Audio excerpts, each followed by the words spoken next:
Hi sewing friends, welcome to the Love Notions YouTube channel. You might know me from my own channel at Lifting Pins and Needles. My name's Karina and I've been a Love Notions ambassador for a few years now. Today I'm super excited to share with you all the information about the updated Olympia dress. The Olympia dress is a beautiful classic style and it has been in the catalog for a few years.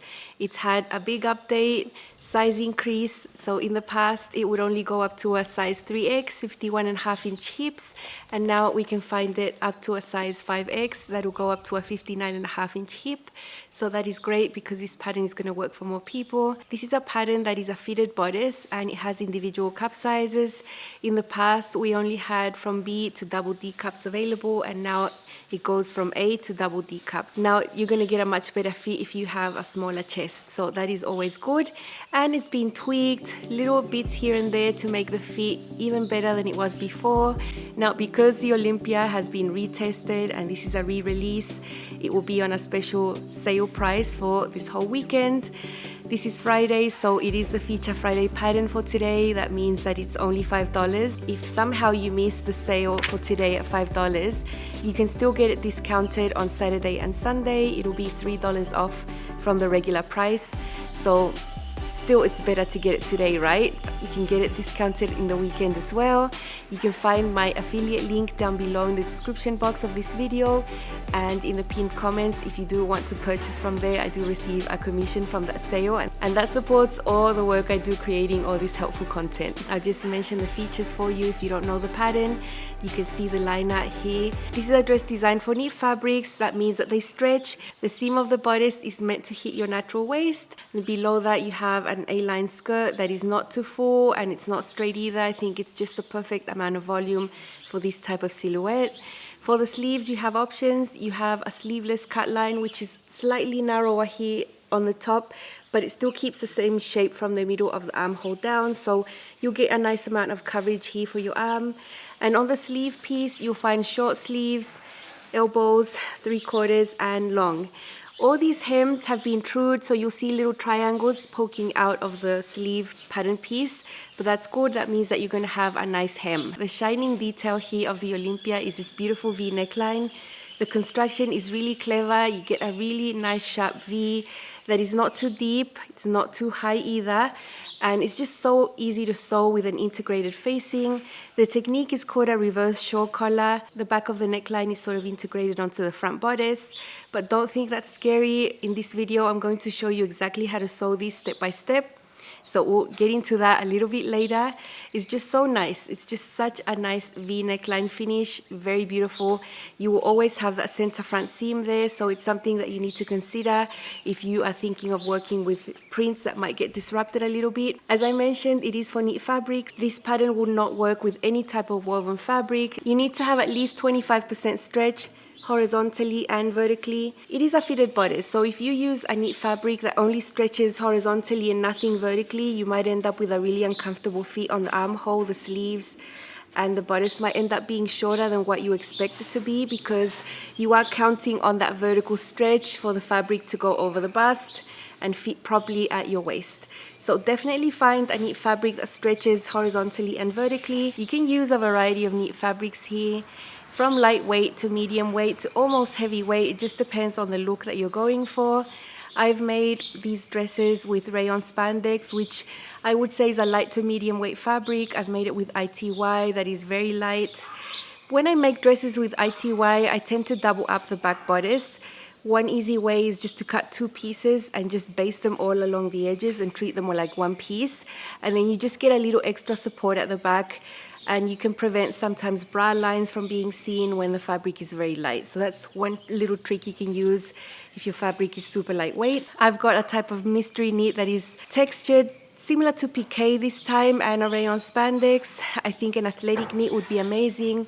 And because of the way that this skirt is drafted, you really see a different look depending on the fabric. So if you choose to go heavier with scuba or ponte, I think the skirt will just stand out further away from the body and it will be a more dramatic look. Whereas if you use a lighter fabric, it will just flow closer to your body. You will still have the amazing drape, but it won't come out from the waist that much. So just think about what you like. I know what I like. I like things that just flow closer to me, but that's just my personal preference. I know it looks amazing on others that have made it using a heavier knit as well. Just think about what you like when you choose your fabric. As I mentioned, the sizing has been improved to include up to size 5X, 59.5-inch hip, bust cup sizes, A through double D. Now, I do want to touch on this a little bit. I do see comments on social media in general about a confusion there being with bra cup sizes and sewing cup sizes. If you are sewing bras, go for your bra cup sizes. It's a whole different scenario. For a bra cup size, you use your under bust measurement and your full bust measurement, and that is because you're creating a garment that is providing support on the bust from underneath, and it's actually cupping the bust, right? But when you're sewing garments, it's all about the shoulder fit and the bust projection, because you're making garments that are going to go over the bust. So what is important here is to have a good neckline and shoulder fit for everyone, no matter what your bust size is, because this usually doesn't change, right? So you want this to fit well, and then if your bust size is a little larger, then you will have a little more horizontal space and a little more vertical length to accommodate this shape that we have on our front that the fabric needs to go over, not under. So that's why for sewing we use sewing bust cup sizes, which is totally different. And here we use our upper bust. This high bust measurement is the one that you want to use to choose your base size, because this is what is going to determine a good neckline and shoulder fit. So very important to know what your high bust is, because that is what you're going to use to choose your size. It's what you're going to see on the measurements chart. High bust there, super important. Then your full bust, that can vary. If you have an A cup, you're probably going to have 1 inch difference between your high bust and your full bust, and that matches the smaller bust projection forward according to a smaller bust cup size. And then, for example, if you have a double D sewing bust cup size, you will have 5-inch difference from your high bust to your full bust. So then the pattern is drafted differently. So in this pattern, the Olympia dress, Love Notions provides individual front pieces for A, B, C, D, and double D cup sizes, and that is going to ensure that your waist seam is going to reach your waist. Maybe if you've had troubles in the past and you have a larger bust and you think, it's going to stretch, it's going to fit. Yeah, it could fit. The fabric is going to stretch horizontally to fit this volume, but then you end up with the seam that is higher at the center front and not actually at the waist. So this is what having individual cup sizes on a pattern like this fixes, and you're going to have an amazing fit. So don't think about your bra cup size, get that out of your head, put that information aside, because we're not sewing bras here, we're sewing a bodice that is going to go over the bust. Measure with the type of bra that you're usually going to wear, not your sports bra or your bralette or something that you lounge around in the house with, unless that's what you're planning to wear outside. But sometimes we have bras that we wear outside that are more structured. You tend to get different measurements according to the bra that you're using. Make sure you have those measurements so you can choose your base size based on your high bust. Then look at this little chart, see how much difference you have between this measurement and this measurement. 1, 2, 3, 4, or 5. And then choose your front bodice so you can print that out and you're going to get an amazing fit. About the ease, we are working with stretchy knit fabric, so at the bust, it's going to be fitted. Depends on the size you're sewing, you're going to have either 1 or 2 inches of negative ease, which means that the bodice at the bust is slightly smaller than the body.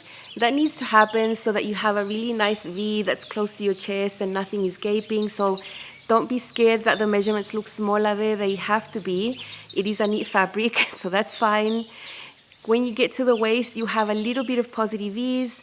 Maybe 0 ease to 1 inch of positive ease at the waist. It's meant to be nice and close around the waist. But then you have an A-line skirt that has plenty of space at the hips, 10 to 14 inches of space right there. So if you need to blend sizes from one bust size to another waist size, you can certainly do that. Just make sure that when you cut your skirt pieces, they will have the same size as the waist did on the top right there. Don't worry too much about blending out for hips. As I mentioned, this is a very roomy skirt. So if your hip is 1 or 2 sizes larger than the waist size, you will be fine. You don't need to worry about that. Before I show you all the sewing contents that I've prepared with a lot of care, I want to mention a few little things that you'll find in your pattern pieces according to your bust cup size. The back bodice is one piece for every cup size, but there is one little difference. So at the bottom of the back bodice, you'll see two cut lines. The cut line that is a little shorter, you're meant to use that one if you're using an A, B, or C cup size on your front. So that is the one that's going to match. If you're using a D or a double D front bodice, for your back bodice, there is a lower cut line there. So make sure you pay attention to that so that your side seams end up matching. Now for the skirt, there's also a little difference. It's only one pattern piece that you cut on the fold twice. Now you would cut the exact same skirt for the front and the back if you were using A, B, and C cup size bodices on the front. That's easy. But if you are using a D or a double D cup size bodice, you will need to use the cut line that's on the exterior of the front, of the center. It says there clearly, use this for the D and double D.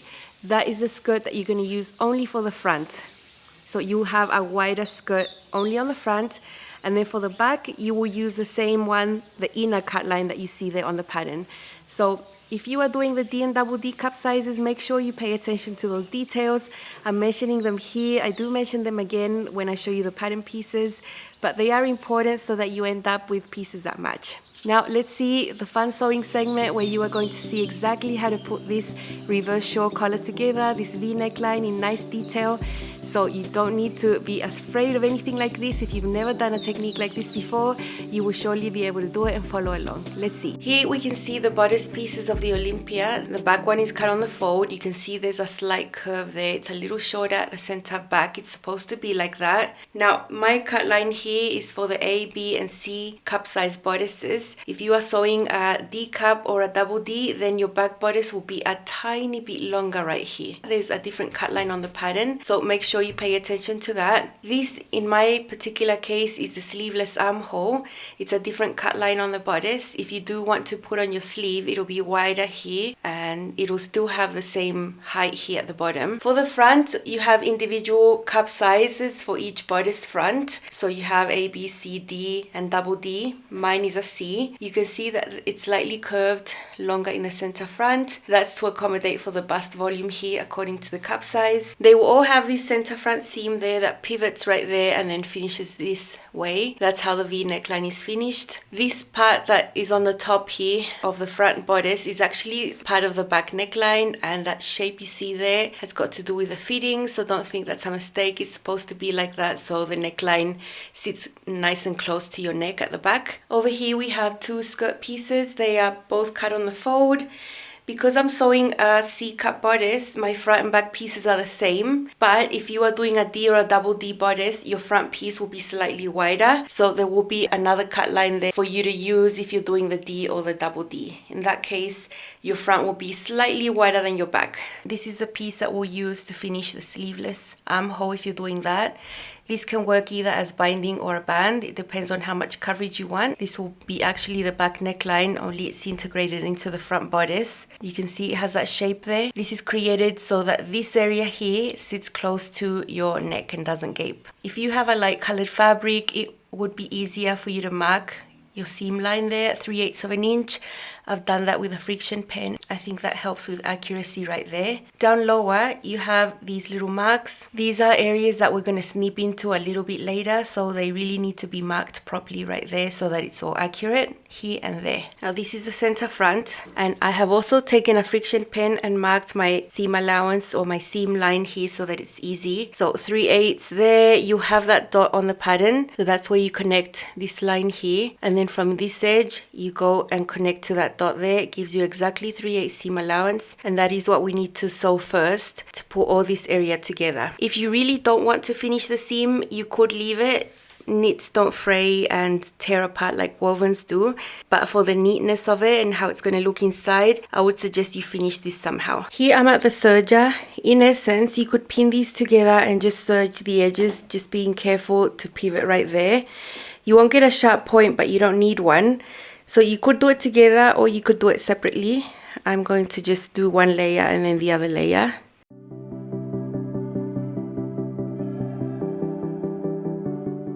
So just be careful there in the corner. So as I serge this edge, I'm not trimming anything away. I'm just trying to keep the blade away from the fabric there. That's how that looks. It looks pretty neat. And then I'm just going to repeat on the other side.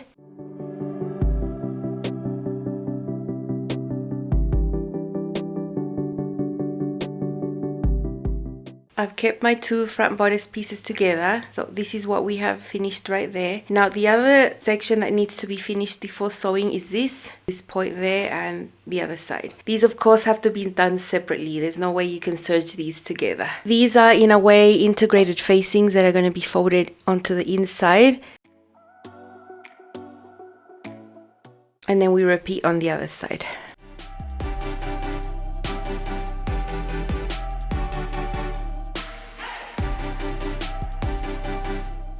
Okay, so now we have this edge finished, this point finished, that, and this one. My seams are going to be pressed open and we can clearly see now where we need to sew. There's a pivot point, so I'm going to start sewing on this edge, guiding myself on the mark I made using my friction pen. For the Olympia, you're using knit fabric, so depending on the weight of your fabric, you might want to use 80 or 90. I'm using 80. My fabric is a rayon spandex. It's light to medium weight. That would be okay. If you are using a Ponte or a Scuba, Liverpool, something a little heavier, maybe a 90 would be better. For the seams that need a sewing machine seam, I'm using a zigzag. This is for my machine, a zigzag. The width is 0.5, so it's almost flat looking, and this is my stitch length, 2.5. Here we can see what we're going to sew. Try to follow along, sewing in the same direction. So make sure on your left hand you have this pointy section. On your right hand you have the center front, and then it'll be easy for you to follow along. The reason I'm doing it like this is because you can follow the metal plate under here as reference for the 3/8 seam allowance. Starting from there, it's just easier this way. And I'll be using a narrow zigzag for this. It looks almost like a straight stitch, and that will allow stretch on this bodice. It is a fitted bodice, so we need to use some stitches that will allow stretch. There is our pivot point.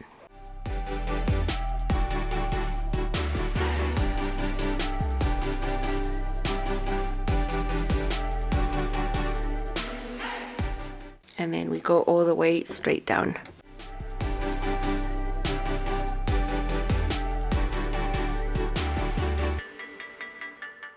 Okay, this is how this looks. Very neat. Now we need to snip into this point as close as we can without cutting through it. This is just going to give us a sharp V point right there. So right there is what we need to do now, is open this up, and you can see how we get this V here and the center front seam. So if you had serged all of this together, what you would do is just choose one side and push the seam allowance to the other, and then push this one to the other side, and then have them nest like that. And it's perfectly acceptable. I've done one of my versions this way and it's perfectly fine. But because I did serge them separately before, I'm able to press this there, press this there, open, and then these can just go on top of each other like this, and it could turn out flatter if you want to try it like this. But either way it will work. Now over here, I'm going to trim these little bits away. It's just excess, and I'm going to trim them so that they end up being a little behind the seam here so that they're not seen. And just making sure everything is flat here and that this seam is on top of the other seam. I'm going to put a pin to leave it there for now, but later we can give it a little bit of a hand tack on the seam allowance, and that's going to keep the V in place. From the front, that's how the V is going to look. You can see it's really sharp, it's really easy to do. You don't need to fiddle with binding or bands or anything like that. This is why we needed to finish this edge previously, so this is all nice and neat. This is going to be folded to the inside as a type of integrated facing, which is going to give you the neckline finish. It's integrated because it's part of the front piece. It's not a separate facing that you're sewing on. That's what I mean by integrated. So that is how you finish the V. I think it's super easy. And now when you come up here, you have these two sections that are actually the back part of the neckline. These are the ones that you need to put now right sides together like this and sew them together. This is where I had also drawn my seam line, my seam allowance with a friction pen. Look, in essence, you could use a serger for this if you wanted to. I just prefer doing these seams with the sewing machine because then it allows me to press the seam open flat, and it could turn out more comfortable behind your neck, a little less bulky. But that is personal preference. You know, in essence, you could sew this with a serger if you really wanted to. I'm gonna do it with a narrow zigzag instead. So this seam is also done using a 3/8 seam allowance, and I'm using a narrow zigzag stitch here. The more you sew, you're gonna start learning what techniques work better for you, what you feel feels more comfortable on the body. And I know I always prefer the seams that are the flattest against my body. I find them more comfortable. If you wanted to, you could snip into this middle section just to relieve the tension a little bit. I'm gonna do that. And then all we do is open up these seams like this and just fold them onto each other. And this is how we get the center back of our neck piece. This is part of the front pattern piece, right? But now it's all going to come together nicely. I'm just going to put a pin to hold it there. Now again, I'm also going to trim away these little excess pieces there. Okay, so we've just done the center back and we still have these little dots to deal with. These were marked on your pattern piece. So you can see the dot there and the dot there. These actually need to be transferred over to the right side of the fabric because that's how you're going to see them. So all I did was put a pin through them and then mark my dot there with a friction pen in blue on both. Basically what you want to do now is put these corners wrong sides together here, matching up these corners. And I'm going to find the dot I marked right there.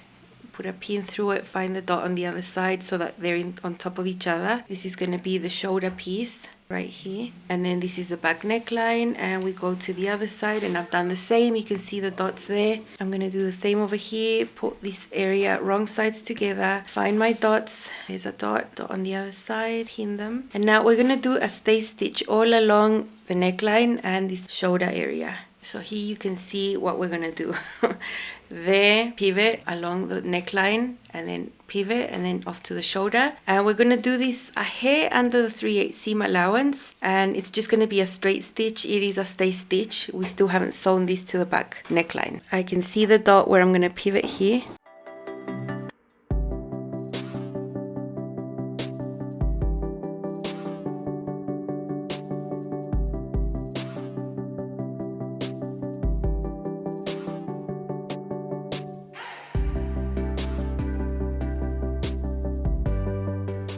Is all going to essentially act as one piece now. What we need to do now is snip into these little corners here. You can see the stay stitch right up to there so that this now can extend, and this is going to allow us to sew it to the back piece. Same as on this side, just nipping. I've put the front aside for a little bit and I've taken the back, and I've got the back piece right here. I have a mark at the center that's going to be helpful. This is just a friction pen, it will come out. I have also drawn dots here. These are not on the pattern, but you can draw them. Basically just the intersection of the 3/8 seam allowance here from the neckline and the shoulder, and this is going to help us put this together with the front piece. I'm going to flip this so that we have it right sides up. This is the back. Now I'm going to take the front piece and put these two right sides together. I find it easier to have the front piece on top because you can see what you're doing here with the snipped area where we snipped. We have a dot right there. That one is going to meet the dot that I've just drawn on the other side. And now because we have snipped on this section here, we are able to extend this and sew it. Otherwise it wouldn't be possible for you to sew this if you didn't have the snip. I've aligned those two dots there, put a pin. We do the same with the other side right here. There's a snip, there's a dot right there, and it's gonna match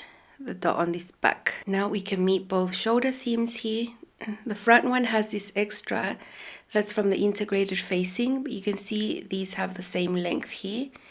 If you are sewing the version with the sleeves, then your shoulder is going to be a little wider right here. This is a sleeveless one, so it's a little narrower. Now we have this neckline here. We have this center seam, and that's why I had marked the center on the back, so I can put these together right there. And then we have these to pin onto this rounded area. So it'll fit perfect. You won't need to stretch anything to match anything. These are drafted to fit 1-to-1, so you shouldn't be struggling with this area. The fact that we already did a stay stitch makes this easier because it's just acting like one piece. But essentially we have 3 layers here and this other side as well. Now that it's all pinned, we can sew it all together. So start at the shoulder. Be careful right there. Do a little pivot. Continue around the back area up to this next snipped area. Do a little pivot there and then finish on the shoulder. It can be done sort of continuously and then we can serge it. And that's how we finish this beautiful neckline. It's not so hard, very doable.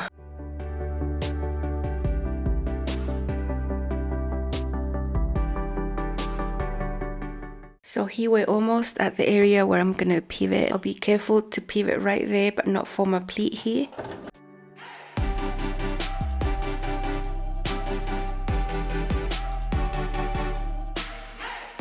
Take out that pin, lift, and then rearrange all of this. Move it out of the way. And then I like to take the first stitch hand by hand cranking, maybe the first 2. and then keep going.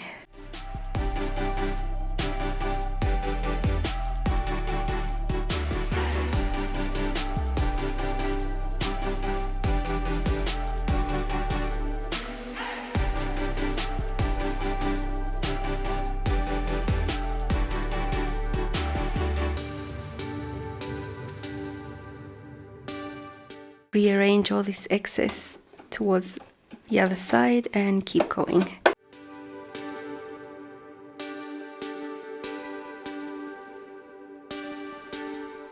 This is how this looks. You can see it was almost continuous, just catching a tiny little bit of fabric right there, and the same here. So when you look at it from this side, it's gonna look like a corner, and on this other side as well. Very neat. There's no pleat or pucker right there. Now these shoulder seams are gonna be pressed towards the back, and now we can basically just serge this, go around this edge, keep going around the back, and clean this up, and that finishes the neckline.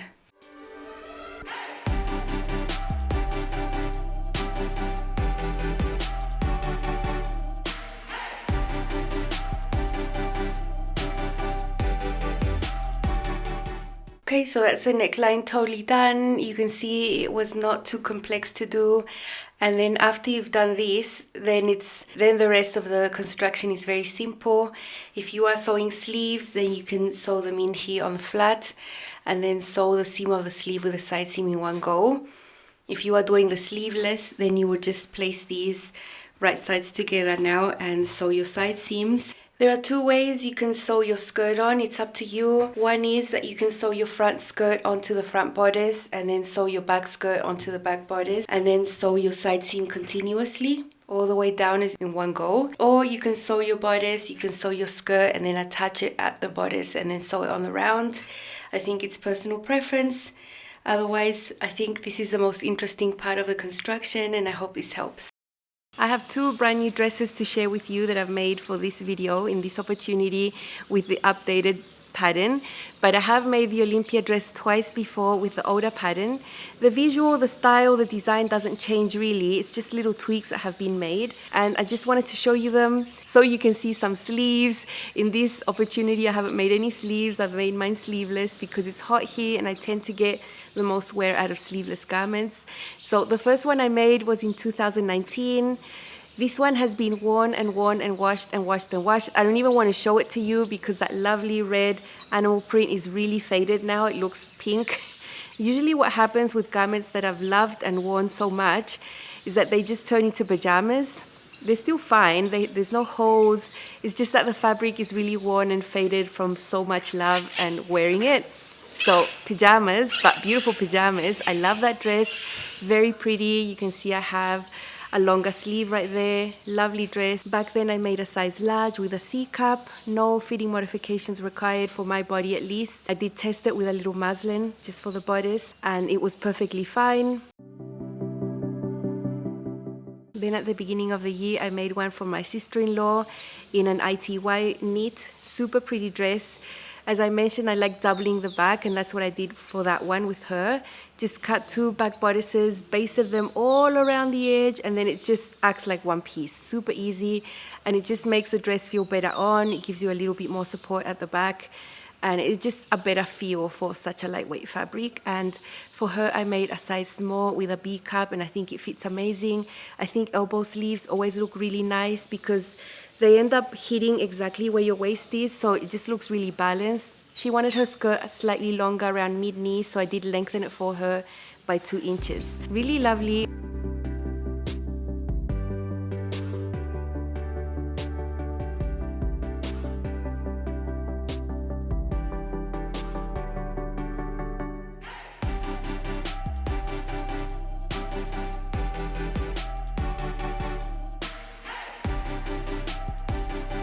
I love how to sew this dress. Once you've sewn it once, you can make several. Once you learn it, it can be really easy to put together. This is the one that you were seeing in the tutorial. This is a rayon spandex. A little heavier than others I've sewn, a little bit more structured. It's lovely, super soft, 95% rayon, 5% spandex. Super stretchy, both horizontally and vertically. And you can see I did get some leaves cut in half there, but I don't really mind. You can see the facing is folded to the inside, it's integrated, and then at the back we have this shawl collar type construction. That little shape we had here just brings the neckline closer to the back there, so it's not going to gape at the back. And if you've chosen well your size based on your upper bust, all this area is going to fit really, really nicely, and you're not going to have gaping. Armhole cover is really good, so you can just leave it like this as a band, and that would give you a little bit more coverage, which is what I would always want. Or you can just take the same thing and fold it to the inside, top stitch it down, and then it becomes binding. So you can choose either or. The technique is valid both ways. Both are described in the pattern instructions. I just prefer the band version. There is the bodice. The skirt is just 2 side seams, a simple twin needle hem that always works really well. And I have my beautiful Olympia dress, brand new. This is an extra large with a C cup. 0 fitting adjustments. I didn't need to lengthen the bodice, nothing like that.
If you have a really, really nice fabric that you want to make and you're not sure about where your bodice seam would hit, according to your height, don't just go ahead and cut your beautiful fabric. Make a practice garment with something that is similar, that you're not too fond of. Remember, the skirt is also going to add weight. So especially if you're making the maxi skirt, that is a lot of weight the skirt is going to add and bring this bodice down a little bit. So don't think that, oh, this bodice looks really short, I'm just going to randomly add 2 inches. You're going to end up with a really low waist seam, and that doesn't look very good. I would suggest you don't shorten it or lengthen it randomly. Make a test garment first to make sure that you're happy, and consider the length of your skirt. I make knee-length skirts. Of course, it does have some weight, but the maxi skirt weight would definitely make maybe more of a change to the bodice than this one would. This is another dress I made in testing. It's a mystery type knit.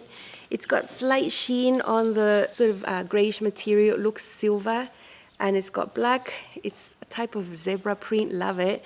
Of course, I had to cut through the print right there. There was no way I could match that. I've also got the sleeveless option with the bands. Everything's beautiful inside. Everything's very neat. Now, because I didn't have that much fabric, I did add a center back seam to the back skirt. If you ever find yourself in that position and you really want to make your dress with that fabric, just add the center back seam.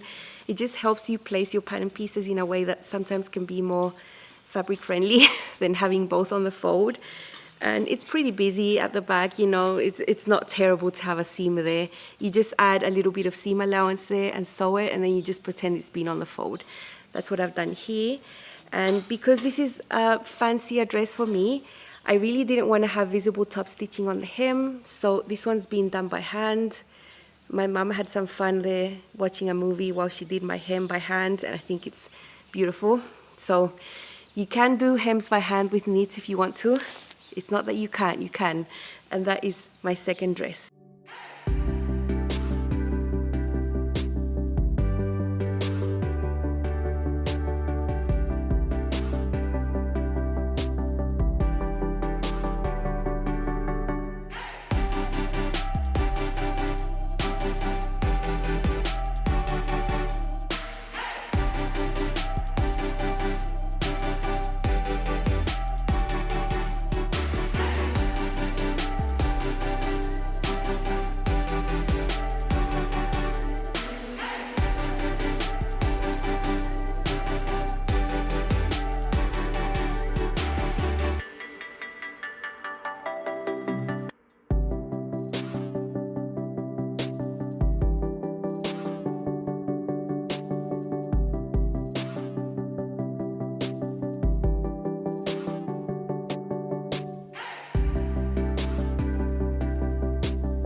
I hope this video was helpful, and don't forget that the Olympia has its own little event this weekend.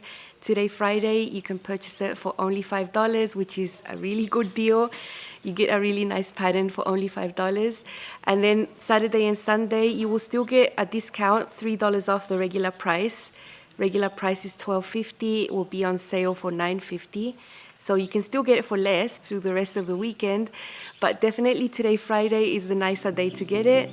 You can find my affiliate link in the description box of this video. That's all from me today. Have an amazing weekend, and I'll see you back sometime again on the Love Notions YouTube channel.